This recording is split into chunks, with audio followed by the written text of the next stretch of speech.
In life, there are people who are the greatest at what they do. But being the greatest at something doesn't mean you get some crazy title. You could be the greatest at holding your breath while juggling bowling pins. You could be the greatest at yelling into a microphone about anime topics. And neither of those titles are gonna get you very far. But there are things in this world and in the anime worlds that being the greatest at will definitely help you in the long run. Being the greatest at explaining to people why they should kill themselves is what Naruto is the greatest at, and look at how far that got him. He's the Hokage now. Being the greatest at kicking kittens is what Gon is the greatest at, and well, actually that didn't get him too far. But what about being the greatest at bending an element in the Avatar universe? Now that's the kind of thing that would hold some weight. That's the kind of thing that could definitely come in handy. And that's the kind of thing we're gonna be talking about today. Because today, we're gonna be talking about the greatest benders of every single element in Avatar. But I know what you're saying, Nick, we're only gonna talk about 4 benders today. That's gonna be a short video. which is why outside of telling you who is the best at bending the big 4 elements, I'm also gonna tell you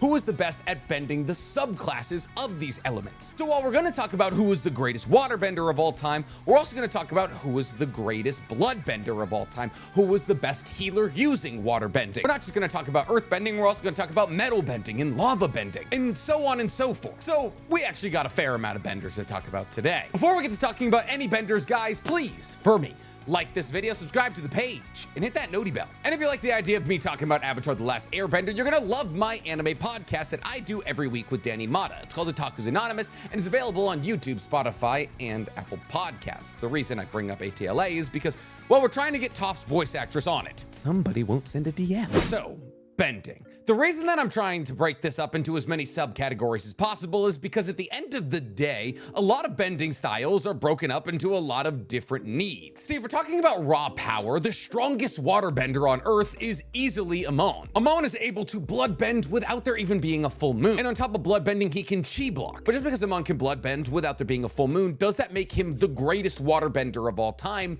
I don't think so. It certainly makes him the greatest bloodbender of all time, but not the greatest waterbender. That actually leads us beautifully into the first category we're gonna be talking about.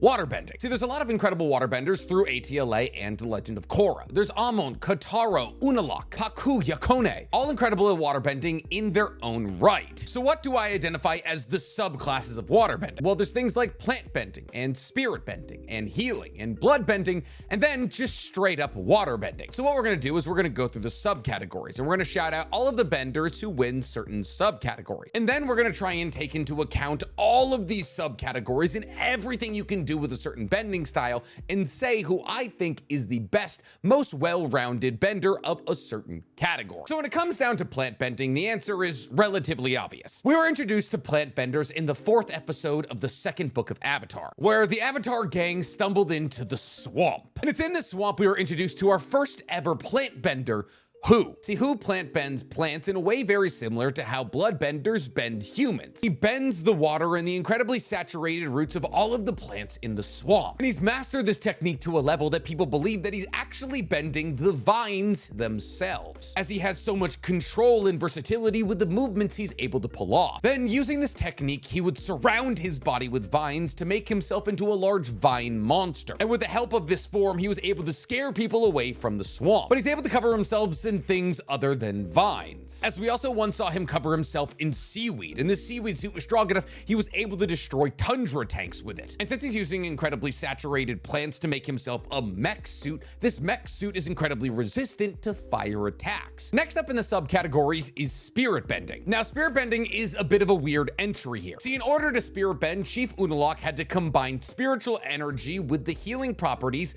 of waterbending, which allowed him to essentially bend the energy in spirits, which we see Chief Unalaq use to quell the anger within spirits to stop them from attacking the Northern Water Tribe. However, Chief Unalaq can also create imbalance within spirits. He can trump up the negative energy in a spirit to make them destructive. And it's said by Chief Unalaq, if this practice was applied to humans, he could destroy their soul. In this capacity, spirit bending is very similar to energy bending. However, spirit bending doesn't take away your bending ability. But now let's get into the real subcategories of water bending, like healing. Healing is one of the most important things a waterbender can do. Well, obviously there's waterbenders who have the ability to blood bend or create massive tsunamis that take out entire warships. Waterbending is the only out of the 4 bending styles that has the ability to heal. And when it comes to healing using waterbending, well, there's nobody who even matches up to Katara. See, a waterbender is able to heal somebody else by manipulating the chi paths in their body. Katara accidentally realized she had this ability when Aang burned her while practicing firebending, and she further trained in this ability in the Northern Water Tribe with Yogada. And after this bout of training, Katara got to the point where she could heal basically any minor or borderline major injury with the use of her waterbend, like Aang's burn that he got after fighting Admiral Zhao, or quite literally bringing Aang back to life after he got hit by lightning. She also fused her father's spine back together and allowed him to walk after he got hit by a ballista. And she was also able to save Zuko after he was struck by lightning. And Katara continued to work on her healing as she progressed into adulthood, eventually becoming known as the best in the world. But enough about healing people. What about killing them very effectively? Well, that would be bloodbending. And when it comes down to bloodbending, the world's greatest bloodbender is quite obviously Amon. Amon, also known as Noatak, is the antagonist of season 1 of The Legend of Korra. Amon learned to bloodbend with just his brain at an incredibly young age, which makes sense when you consider the fact that his father was Yakune, who was also a very talented bloodbender. However, Amon could do more than just bloodbend. Like I stated, he could bloodbend just using his brain, but he also had the ability to chi block,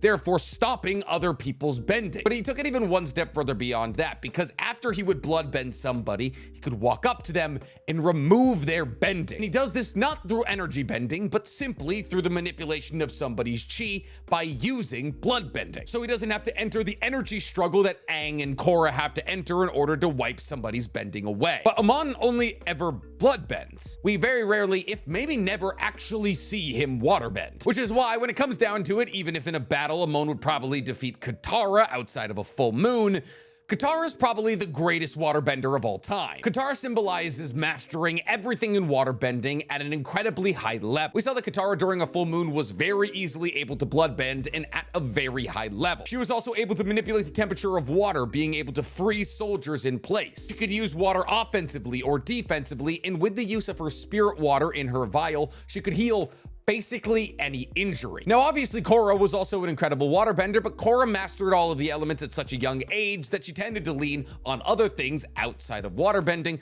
fairly often. And thus, while she did have the ability to spirit bend like Chief Unalaq and battle like Amon, she's not the greatest in any of these categories. And thus, I'm going with Katara. After waterbending, we're gonna talk about airbending. We're going in reverse order. We're gonna go water, air, fire, earth. You see what I'm doing here? Now, air only has 2 subcategories: flight in spirit projection. And while for a long time there wasn't a whole lot of airbenders around to battle Aang for the title of greatest airbender, Korra saw to that, as The Legend of Korra gave us people like Tenzin, Zahir, and Jinora, who would all give Aang a pretty good run for his money. And ironically, and this might be an unpopular opinion, but the person who gives Aang the best run for his money out of The Legend of Korra isn't the popular pick, Tenzin, his son, but Jinora, Tenzin's daughter. See, one of the things that people say to tell you that Aang is a genius of airbending is that he got his tattoos at 12. But here's the thing.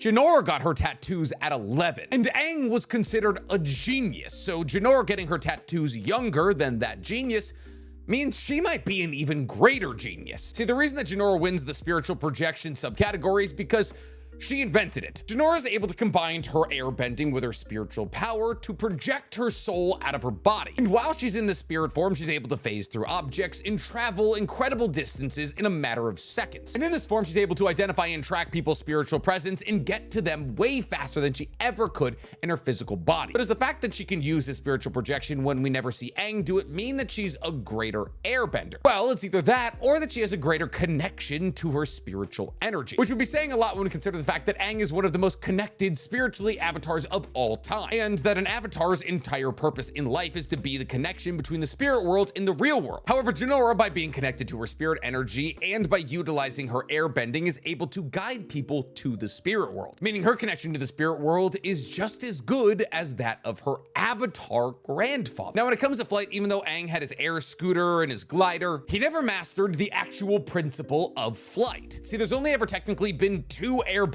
to master flight, and they existed 4,000 years apart. The first airbender to ever master flying was Guru Lagima. However, the second airbender to ever master flight was Zahir, who after severing all of his earthly connections, finally launched himself off a mountain and with Korra over his shoulder, began flight. Not only could Zahir fly, but also launch airbending attacks while mid-flight. But does the fact that Zahir mastered flight, something that we never saw from Aang, make him the greatest airbender of all time? No. Because we're talking about well-roundedness here. And when it comes down to well-roundedness, there is no greater airbender than Avatar Aang. Even talking about Aang outside of the capabilities of his avatar state, just as an airbender, Aang is the greatest to ever do it. He is the second youngest person to ever be considered an airbending master, getting his tattoos at 12. And he acquired his tattoos because he created an airbending technique that had never been used before. Similar to how Guru Lagima created flight, Aang created the air scooter, which just like Lagima allowed Aang to travel at high speeds with little effort. And while the air scooter might seem like a childish invention, Aang uses it to great effect multiple times. And even though Aang was an avatar and could bend all 4 elements, he used air more than anything. Now this is mostly because airbending is the least deadly out of all of the bending styles, and Aang is a pacifist. Aang has been shown using his airbending to create entire tornadoes or gusts of wind heavy enough to carry entire tundra tanks up into the air. But more often than not, Aang uses his airbending for transportation or evasion, as Aang, with the use of his glider or his air scooter, is faster than most of the people in the universe and is able to dodge fire, water, earth, anything thrown at him. Aang, at the end of the day, with the use of his airbending, is incredibly squirrely, but can also be incredibly deadly. And for that, I gotta say, he's the greatest airbender we've ever seen. I mean, the man made and then mastered a new airbending principle. And we saw in the flashback when he took Yakone's bending that Yakone had a massive head start on him, but all Aang had to do was summon his air scooter and rip right on over to him. And not to mention that in his avatar state, he was able to erode and blow away entire rocks simply with a gust of air. Do you know how hard you have to shoot air to break apart rock? But enough about the pacifist bending style. Let's talk about the warmongering bending style, fire. Airbending has 2 subcategories: combustion and lightning, both of which some of the strongest bending styles in the world. If you master lightning and/or combustion bending, you are one of the deadliest people in the Avatar universe. So when it comes down to lightning bending, who's the greatest? Well, I'd have to give that merit to Fire Lord Ozai. See, Ozai is one of the few firebenders of his generation with the ability to bend lightning. However, even amongst the other firebenders who are able to generate or redirect lightning, he is the greatest. See, Fire Lord Ozai is the only lightning bender with the ability to generate lightning from both hands simultaneously, as other lightning benders like Azula are only able to generate lightning with one hand at a time. This means that Ozai is able to fire lightning in 2 separate directions or just hit you twice, which is overkill. On top of this, when it comes to lightning bending, Ozai has the least charge up time of anybody. In one fell swoop of this movement, he's shooting lightning into your chest. We even saw him do this on the day of the Black Sun. Even though the eclipse should have been significantly nerfing all fire bending everywhere, the second that the sun peaked behind the moon just a little bit, Ozai started firing lightning. And when his abilities were enhanced by Sozin's Comet, he was able to shoot lightning further than we've ever seen anyone before. Now, when it comes to combustion bending, there's only 2 people to consider. It's either Combustion Man or Pili. And now both of these combustion benders had the exact same set of abilities: an eye in their forehead that shoots a laser that explodes upon contact. Pili's combustion bending operated a bit differently than Combustion Man. See, while Combustion Man is absolutely able to fire a condensed beam of heat that explodes upon contact, he can only do so in a straight line, while Pili is able to curve her combustion beams, giving her a massive amount more of versatility. There's no hiding behind a wall when you're battling against her. She's just gonna curve it around the wall and then you're done. And both Combustion Man and Pili share the weakness that if their eye is hit, their chi is disrupted and they can no longer fire beams correctly. But being hit in this eye actually disrupted Combustion Man's chi to such a level that when he tried to fire a beam, it backfired and killed him. While Pili being hit in this spot simply disrupts her chi to the point where she can't fire a combustion beam. Though the way that she died was no better, as she just tried to fire a combustion beam while metal was wrapped around her head and ended up, well, JFKing herself. I am just now remembering that they call her Pli, not Pili. Been a while since I watched Korra. When it comes down to it, taking all of these things into account, who is the greatest firebender of all time? Uncle Iroh. Yeah, it's not Fire Lord Ozai. See, in straight up firebending, Uncle Iroh, before he even began his journey to enlightenment, was one of the strongest firebenders of all time, being hailed as the Dragon of the West as he could breathe fire and was said to have slain the last dragon himself. Uncle Iroh led the sack of Ba Sing Se and was the first person to ever breach the wall. In fact, it was believed that he was the only person outside of an avatar who could defeat Fire Lord Ozai. While Ozai builds his firebending based off anger, Iroh built it on understanding. The Iroh, unlike Ozai, decided to go to the dragons and learn firebending from them. And by learning from the teachings of the Sun Warriors, he was able to better adapt his firebending into a more versatile style. But this wasn't until after he had destroyed the wall of Ba Sing Se with a concentrated heat blast. It was during the sack of Ba Sing Se, when he lost his son, that he realized he needed to travel the world. He needed to learn other perspectives. And on top of this, even though Fire Lord Ozai is able to generate lightning from two hands, Iroh was still absolutely able to generate lightning. However, instead of generating it from a place of hatred and anger, Iroh generates it from a place of peace. But Uncle Iroh, just like Aang, also innovated firebending. After the loss of his son, Uncle Iroh began to travel through all of the countries and began to realize that the firebending nation wasn't the great nation that he had believed it to be. By observing waterbenders and the fluidity and chi management that they need to bend water, Iroh taught himself how to redirect lightning. And through this understanding of the flow of chi and the fluidity of life, once again, Iroh took another step forward as a firebender. And while his ability to spew fire out of his mouth is not specific to him,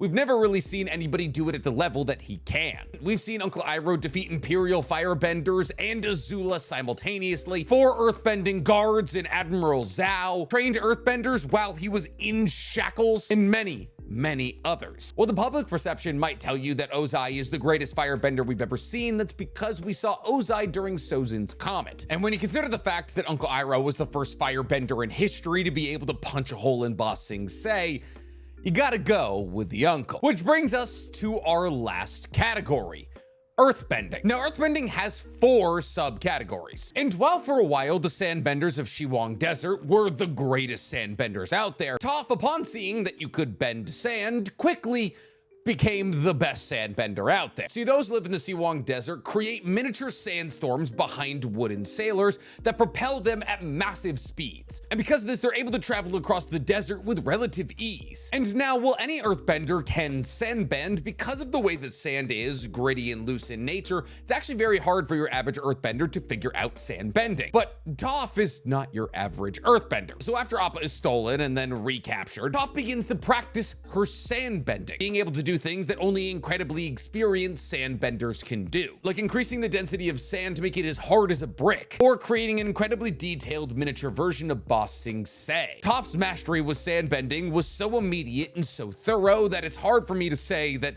anybody else is better than her in it. That's also because I'm pretty sure we don't get any of the names of any of the characters in the Shiwang Desert, so it's also kind of a cop-out. But since we're talking about Toph, we should talk about another earthbending technique that she is the master of, and that would be seismic sense. I stomped my foot, but you can't see my foot. I'm doing it now. Now, seismic sense was created by Toph because she can't see. And seismic sense allows for earthbenders to feel everything around them, be it people, walls, animals, anything, through vibrations they feel through their feet. And this seismic sense allows Toph to essentially see, to read the room around her, to feel how large it is, if it has doors, if it has walls, if there's people in it. Essentially, it works like sonar, but instead of being through water, it works through earth and metal. Now, Toph wasn't technically the creator of this technique. It was the Badger Moles, but Toph learned from the Badger Moles, who were also blind, to use this technique. Toph can do more than just see how tall somebody is or if there's a door in the room. Toph's perception of vibrations are so precise that she can see if somebody's lying by feeling the vibration that their heart is making while they're speaking. And while obviously Lin Beifong, Toph's daughter, also has the ability to use seismic sense, Toph had to use it to just get around, which makes me believe that Toph probably had a better handle over it than her daughter, as her daughter can see. But we're not quite done talking about Toph yet, because next up is Metalbending. This one Toph didn't steal from the Badger Moles. This one Toph made up herself. One day when Toph was stuck in a cage that she no longer wanted to be into, she realized that metal is also earth, and therefore she bent her way out of the cage. See, it was explained to us, since metal is made of ore, which is just refined earth, that earthbenders should be able to, if they're skilled enough, bend metal. And this is because all metal has impurities, and these impurities are still considered earth. And therefore, Toph was able to locate these impurities in the metal and bend these impurities, and therefore bend the metal. Now, this is especially impressive when you consider the fact that Toph was the first ever person to metal bend. Not even avatars were ever able to do it. And while in the beginning of her metal bending career, Toph needed to come into contact with the metal that she was bending, slowly but surely, that was no longer the case. A good example of this is in Wulong Forest, when Toph bends down the door in a fire airship, jumps onto the ground, bends a bunch of metal around her like she's Tony Stark, and then while having this suit of armor essentially proceeds to bend all of the metal in the control room. Now, the reason that this is insane is because in order to move in a suit made of armor that has no hinges, you need to bend the metal with you every single time you move. So not only was Toph bending the metal of her suit, she was also bending the metal outside of her suit. And then in the comics, we saw that Toph created a metal bending school. And in the comics, we learned that Toph had the ability to bend any metal that she could see, which she demonstrates by unscrewing the wheels of Fire Nation tanks that she is very far away from. And then after founding the metal bending school, Toph created in Legend of Korra a metal bending police force, which after Toph's retirement was led by her daughter, Lynn. We also see in season 4, episode 10, that one of the most talented metal benders on Earth, Kuvira, didn't want to fight Toph because she knew that Toph was the better metal bender. And many would say that Kuvira is the most talented metal bender outside of Toph. So the fact that Kuvira understood that Toph was so much greater than her as a metal bender that fighting her would be pointless speaks to the fact that when it comes down to metal bending, Toph is the GOAT. However, Toph, in all of her greatness, was never able to bend pure metals like platinum. Though when it came to finding trace amounts of impurity or metals that she could bend in metals, there was nobody greater than Toph. In fact, it's admitted that even her daughters weren't able to find the level of impurity to bend in metals that Toph was, meaning that Toph could bend a much wider variety of metals than even her daughters. In fact, Toph, at the peak of her power, was so proficient at metal bending that she could rip a hole in a metal wall and then put it back and make it look as though it had never been touched in the first place. Complete in utter mastery over metal. But enough about metal bending, let's get to the last subcategory of earth bending, lava bending. We've only ever seen two people that weren't avatars use lava bending, and that is Gazan and Bolin. But who said we couldn't put avatars on this list? I mean, Aang's already on it, and therefore the greatest lava bender in the history of Avatar is Sveto. Who is Sveto, you ask? That's actually a really good question. Sveto is one of the most forgotten avatars in the history of Avatar. And that's because Sveto actually wasn't even really an avatar. See, while most avatars travel the world and learn every different type of bending, Sveto was born as an avatar in the Fire Nation during an incredibly perilous time in the Fire Nation's history. And therefore, instead of traveling around and learning all the bending natures and becoming attuned with nature, Sveto stayed in the Fire Nation and actually just became a bureaucrat and later an advisor to the Fire Lord. As far as avatars go, he's one of the least impressive. That is, of course, until you see the photo of him bending lava out of 4 volcanoes simultaneously. Mind you, what killed Avatar Roku was the fact that he couldn't stop the lava coming out of one volcano. In Sveto, in the one photo we have of him bending, is bending 4 volcanoes simultaneously, which is a level of lava bending we haven't seen from anybody anytime anywhere. Though if I had to give this spot to somebody who had a name that people remembered, I'd have to give it to Roku. It's kind of weird that the 2 greatest lava benders of all time were fire benders, and yet lava bending is a subclass of earth bending. Whatever, I'm not gonna think about it. So when it boils down to it, who is the greatest earth bender of all time? Well, it's the person who won half of the categories that we listed. It's Toph. Between her mastery over seismic sense, metal bending, and just straight up earth bending, there is no earthbender in history was coming close to Toph. The only person who gives Toph a legitimate run for her money as an earthbender is Boomy, as a Prime Boomy was able to pretty much single-handedly recapture a Mashu from the Fire Nation, though this was done on the Day of the Black Sun. But unfortunately, we don't know nearly enough about Boomy's Prime to put him over Toph, whose Prime we very much got to witness. Toph, just like Uncle Iroh, learned her bending style from the original benders, the Badger Moles, but she took it one step further than even what the Badger Moles are capable of pulling off. Toph taught herself seismic sense that she learned from the Badger Moles. She became one of the most versatile and powerful earthbenders of all time, and when she wanted to learn how to bend metal, you better believe she figured it out. When it comes down to it, the only aspect of earthbending that we never saw Toph master was Lavabend. Though if her immediate mastery of sand bending is an indication of anything, I believe that she would be able to master lava bending with relative ease. Not to mention that her seismic sense gives her a better perception of what's going on in battle than most people have, as she can see in 360 degrees constantly. The only real weakness that Toph has is her blindness, as people who are light on their feet or have the ability to float or fly are basically invisible to her. It's actually, fun fact, why she calls Aang Twinkle Toes. And that's it, the greatest benders of every style that I didn't really get into, but they're not that interesting. And we've only ever seen, what, 2 people energy bend? Yeah, that's it, the greatest benders of every element. Do you guys agree with my list? Do you wish I put more Legend of Korra people on there? Because I think I went all ATLA across the board. Toph, Iroh, Aang, Katara. God damn it, I did. Listen, I love Legend of Korra, I might have a slight bias. But at the same time, I feel like you guys are gonna agree with me. And if you do, tell me in the comments below. And if you don't, well, tell me in the comments below, but nicely. And while you guys are down in those comments, please, for me, like the video, subscribe to the page, and hit that noti bell. Okay, if I was only gonna do the Legend of Korra, I guess the greatest airbender would either be Tenzin or Jinora. Greatest waterbender would be Chief Unaluk or Korra. Greatest earthbender would either be Bulin or Lin Beifong. And the greatest firebender would be Uncle Iroh.